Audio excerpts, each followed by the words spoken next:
Hello Pisces, maligayang pagbabalik at salamat sa pagbisita. Ito po ang inyong Sun, Moon, Rising Sign and Venus Love Reading for the sign of Pisces. Kunin niyo lang po kung ano yung nakarelate kayo, tapon niyo yung hindi. Pag hindi nakarelate, okay lang yan. Maaaring sa susunod na buwan lang siyang makaka-relate tayo. Ngunit naniniwala ako meron at merong dahilan kung bakit tayo napadpad dito. At maaaring iyon ay sa oracle card na makukuha natin o makikita natin sa dulo. Oh, ay naku. Maaaring trapped sa isang relasyon o maaaring merong isang katotohanan na hindi mo, kumbaga nagkikibit-balikat ka o kaya patay-balisya ka sa partner mo. Alam mo yun, alam mo na nasa isang relasyon ka na hindi makabubuti sa'yo. O puwede din yung mga kaibigan mo sinasabi na hindi siya healthy para sa'yo, hindi siya, good influence ba para sa'yo, pero nananatili ka sa relasyon na ito. Puwedeng gano'n, pero puwede din ito na nasa isang relasyon ka na nasasakal ka na, nasa isang relasyon ka na parang may pagpapanggap. Alam mo 'yun, yung, um, alam mo na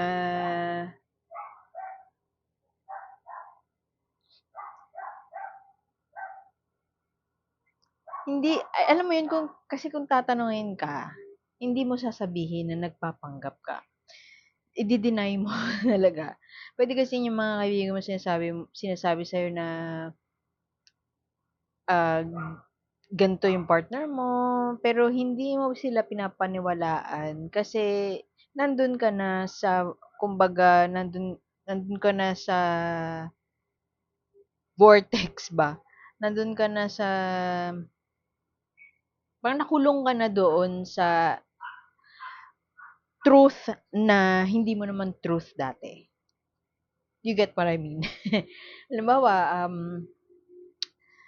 dati ayaw mo sa ganito, ta's dumating yung partner mo na impluwensyahan ka. So ngayon parang minahal mo na yung buhay ng partner mo na noon ay para sa'yo ay hindi magandang lifestyle. Ano yung mga halimbawa nun? Hindi ko sinasabi na ganito yung ano nung partner mo, pero mga halimbawa nun ay let's say, pagsusugal, um,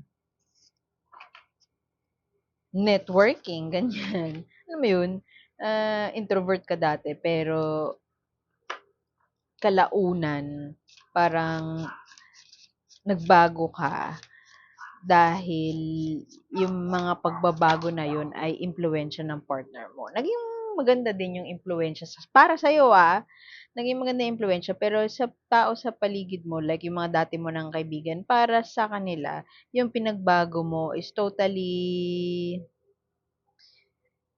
hindi nila matanggap. Sila naman yung hindi aamin na hindi nila matanggap na nagbago ka na. Parang people change, gano'n.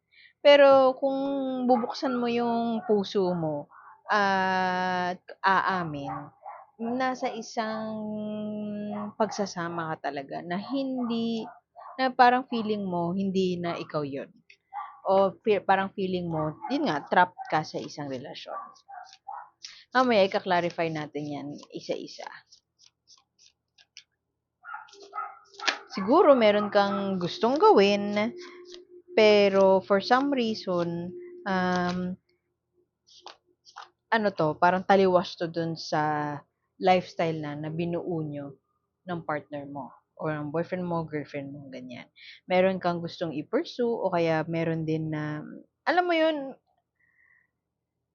kung para sa'yo, sa tingin mo, mas naging expressive ka sa, pera, mas naging magaling ka sa pera. Mas naging expressive in a sense na 'pag may kailangang singilin, matapang ka na maningil. Yun ay impluwensiya ng partner mo. Pero para sa ibang tao, parang, ano nangyari dito kung titingnan ka nila, ano nangyari dito kay ano, parang naging sugapan na sa pera, parang gano'n. Hindi gano'n necessarily yung case sa'yo, Ang essential naman na sinasabi ko, ang parang major example lang yun, ang energy ba o ang idea na pinupunto ko is meron nasa isang relasyon ka na nakapag-impluwensya sa'yo to change. Change is good, pero in the long run, nagiging yung pagbabago na 'to sa sarili mo ay patungo na sa isang unhealthy behavior or patungo na sa isang, bagong ikaw na napapaisip ka ngayon na parang hindi na ako 'to, hindi ito yung truth ko o parang hindi na siya healthy for me, parang gano'n. Trapped, eh, kasi usually itong trapped din naman puwede 'to literal na ano ka, na binubudol ka to do something against your will. Pero puwede din ito na, um, nasa toxic ka na relasyon. Puwede din na all out, aminado ka sa sarili mo na ano ka nga, na nagpapanggap ka lang to be somebody you're truly not. Pero yung energy na na-pick up ko dito is nagbago ka, pumasok ka sa isang lifestyle na na naimpluwensya sa'yo ng partner mo, it was good while it lasted, pero ngayon biglang napapaisip ka na na hindi ito yung pagbabago na gusto ko para sa sarili ko, gano'n. Maaaring may kinalaman yung pera, maaari din na yung pagbabago na yun, alam mo yun, maging magaling ka mag-ipon sa pera dahil sa impluwensiya ng partner mo. Pero dati-rati, halimbawa, nagse-share ka, nagbibigay ka sa pamilya mo, pero ngayon, parang naging madamot ka na, alam mo yun, na hindi mo sinasadya. Hindi naman masama na magdamot, lalo na kung sarili mo yung inuuna mo. Pero hindi lang ikaw yun. Hindi lang iyon yung nakasanayan ng pamilya mo, hindi lang yun yung ikaw na nakasanayan mo mismo sa sarili mo.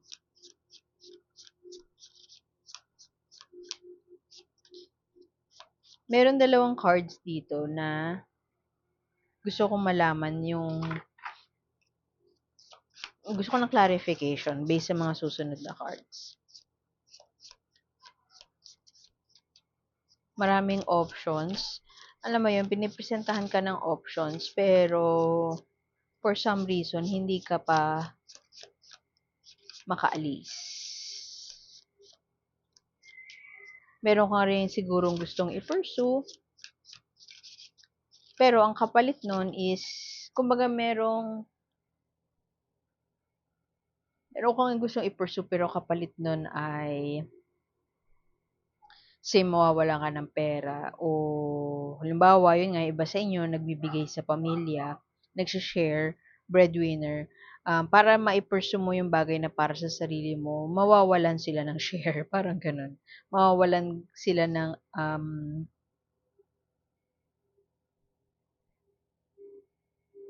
parte ba?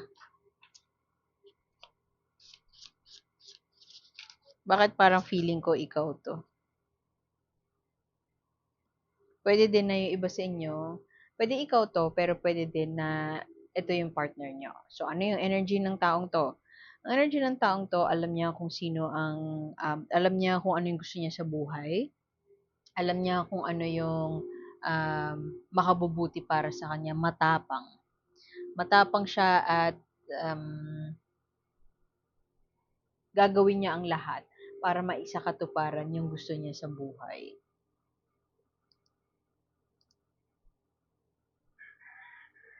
Cat girl na kumusume. Ano 'to, eh, Yokai Tarot. Kung gusto niyo ng sariling deck na ganito, tingnan niyo lang sa description box para makakuha kayo ng presyo na good deal baga. Kasi sa Amazon ko 'to binibili. Very charismatic. Very 'di ba sabi ko kanina matapang siya. Puwede ding smooth talker siya, charming siya.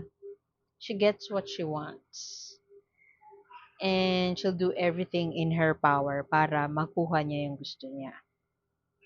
Mahirap magnegosasyon sa taong ito. So, pwede nga ito yung partner mo at ito yung tao na you feel so trapped. You feel so trapped kasi hindi dahil minamanipula ka niya. Pwede sa mga kaibigan mo, ganun yung dating, minamanipula ka nung taong to, nung partner mo, kasi nagbago kayo. Pero para sa'yo, you like the life na inimpluwensya niya sa'yo. It's just that, hindi ikaw yon. Kaya siguro doon nanggagaling yung feelings of trap. Kasi kung titingnan mo itong tao na to, kung ito yung partner mo, walang masama sa kanya eh. Masama lang siya sa tingin ng iba o sa tingin nyo ng mga kaibigan mo. Pero ang ugali ng taon to, ano siya, very liberated, very matapang nga, charming, pero charming siya, magaling magsalita. At alam niya kung paano i-express yung gusto niya in life. Just because a person knows how to express him or herself, it doesn't mean masama siyang tao. Pero siguro sa iba sa inyo, tingin sa kanya masamang tao. Teka, pause ko muna Maingay yung aso ng kapitbahay namin. Okay, so maaaring alam mo yun, nasa isang pagsasama ka na naimpluwensyahan ka niya to be a better person. Para sa'yo, better siya. Hindi man ikaw, nagbago ka man, pero para sa'yo, better siya. Kasi na-open yung mata mo sa mga oportunidad na hindi mo akalain magiging accessible para sa'yo. Pwede din kasi na itong tao to, kung ito nga yung partner mo since sobrang charming niya, very outspoken siya, maboka, alam niya kung ano yung gusto niya sa buhay, ina-admire mo yung kakayahan niya na yun kasi kumbaga para siyang self-made or nagawa niya lahat ng bagay sa buhay niya na siya lang, pwedeng ganun, pero pwede din na dahil outspoken siya, naging successful siya. At yung success na yun, kung paano niya nilive yung life niya, malaking impluensya nun. Parang kumbaga, ina-admire mo yun. Hinahangaan mo yung paraan niya ng diskarte sa buhay. At dahil doon, naging partner mo siya, na-impluensyahan ka niya, somehow nagbago ka niya. Pwede yung magkaiba kayo ng social status eh. Pwedeng ganun. Galing siya sa isang may kaya na pamilya, ikaw hindi. Pwede ding baliktad, siya naman ay parang basta magkaiba kayo ng pinanggalingan, magkaiba kayo ng background. At yung iba kakaiba sa background niya, maaaring hindi approved doon yung mga kaibigan mo, pero para sa'yo, nabuksan yung mata mo sa mga bagay na hindi mo akalain na makikita mo dati. Ah, yun. So, nabuksan ng mga oportunidad. Ito, maraming nabukas sa'yo. Maraming options ba na binigay sa'yo in life. Pwedeng na-open ka sa career path na hindi mo akalain na ah, makukuha mo dahil sa network niya, pwedeng ganon. So, marami kang gusto na i-pursue, nakatingin ka na sa future na mas positibo kaysa dati. Marami ka nang gustong umpisahan ba? Marami ka nang gustong umpisahan. Si Daitengu.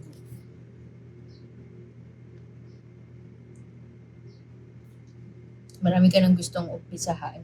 At mas naging marunong ba? Para sa'yo yung POV mo, yung perspektibo mo, naging marunong ka na sa pera. So, sabi ko nga kanina, maaari yung mga tao sa paligid mo ang sinasabi, ano nangyari dito kay Pisces? Parang naging madamot, kanyan. Pero para sa iyo, naging marunong ka lang sa pera. Marami nabuksan sa iyo na opportunity. Marami nabuksan ang mata mo, literal. Laki ng mata niya.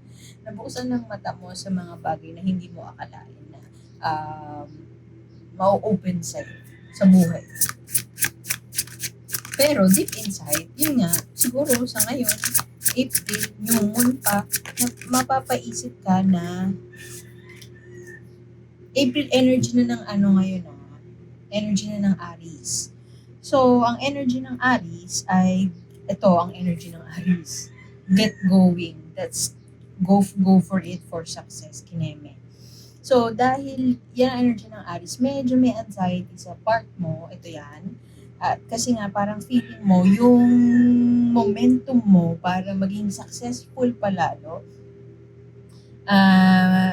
napapaligiran siya ng maaring kontrobersya, napaliligiran ng mga sinasabi ng ibang tao, napaliligiran ng mga trying to prove yourself. Hindi ka makapag-desisyon, hindi ka makagalaw. Hindi ka makagalaw dahil sa mga sabi-sabi, hindi ka makagalaw dahil pwede din kasi na yung partner mo mismo ang nag-restrict sa'yo. Pwedeng ganun. Di ba sinasabi ko kanina, ang narrative so far is yung partner mo ay may impluensya sa'yo na para sa'yo ay maganda naman, pero ang kapalit nun ay hindi fully buo yung puso mo para i-embrace yung lifestyle na in-influence niya sa'yo. Yan yung narrative kanina pa, di ba? So, with the lovers here naman ngayon, ang isa pang naratibo, isa pang sitwasyon na nakikita ko na maaaring iba sa inyo ang nakaka-relate, ay maaaring yung partner mo naman ang siyang, alam mo yung pumipigil sa'yo. Yung isang naratibo ay ikaw to. Ikaw yung independent, kumbaga, alam mo yung strong, independent woman. Not necessarily woman ka kasi pwedeng lalaki ka. Energy lang ng babae na strong, independent. May chips sa shoulder. May trying to prove. Ganyan. Kaya ko to, ganyan-ganyan. Meron na akong oportunidad. Yung iba sa inyo, pwede kasing inofera ng trabaho overseas. Inofera ng trabaho overseas. Pero para napapaisip ka kasi ang kapalit nun ay, ang kapalit ng success mo ay yung mas sasakit na disagreement with your partner. Pwedeng ganun. Pwede din na marami kang options when it comes to love. So, nahihirapan kang mag-desisyon kung ano o sino ang pipiliin mo sa kanila. Kasi lahat sila kasundo mo. Nahirapan kang mamili. Yun yan. Itong dalawang to, ang Seven of Cups na clarified with the lovers here na reversed, nahirapan kang mamili ng tao na you want to be in a relationship with, o nahirapan kang mamili kung sino sa kanila. Ano ba yung kanta? Kay Morissette yata yun, yung mahal ka o mahal ako, parang gano'n. Anong pipiliin mo? Pwedeng gano'n. Kasi maaaring yung iba sa inyo ay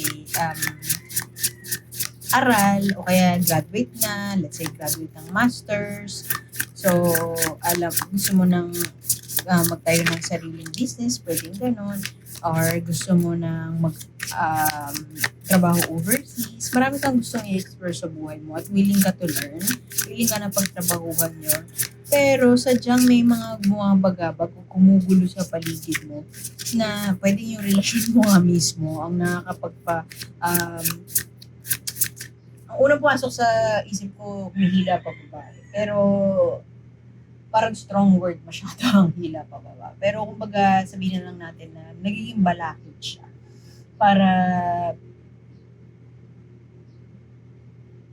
maisa katuparan mo yung gusto mo para sa sarili mo.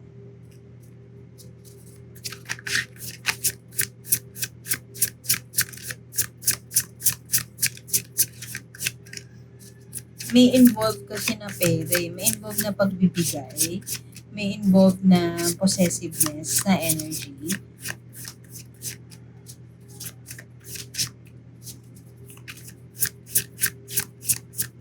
So, hindi ka makagalaw. Yun talagang major energy with all these cards here. Meron kang gustong gawin, pero hindi mo siya maisakatuparan dahil sa mga maaaring maraming gumugulo sa'yo, maraming options, hindi sumasang-ayon yung mga tao sa paligid mo, pwedeng ganun. Pwedeng yung partner mo mismo ang hindi sumasang-ayon sa'yo. Merong enerhiya ng isang taong masyadong maboka, alam niya kung paano ipupursue yung success, alam niya kung anong gagawin niya sa buhay niya, pero for some reason, yung energy na yun ay hindi aligned dun sa energy ni Pisces. Maaaring si Pisces ay gulong-gulo pa sa ngayon, maaaring marami siyang options pero hindi siya makapamili, maaaring ina-anxious siya, anxious ka, o parang nalilito ka na, ano ba anxious sa Tagalog?